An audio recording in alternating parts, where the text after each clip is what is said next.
At least 21 people from Metro Manila, Central Luzon, and Calabarzon reportedly died due to the onslaught of Typhoon Karina and the southwest monsoon.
Juntos para cuidar, juntos para cuidar.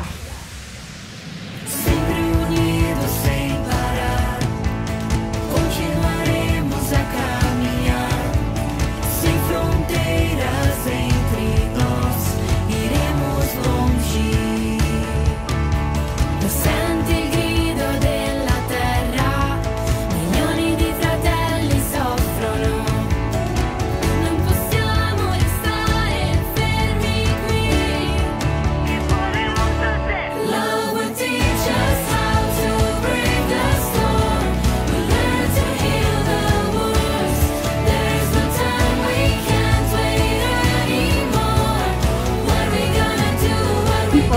Isa po to sa pinakamagandang nangyari and na-experience ko na tumulong sa mga tao, hindi lamang sa pagbibigay ng pagkain, hindi lamang sa pagbibigay ng pero yun po, iparano sa kanila yung pagmamahal ng Panginoon.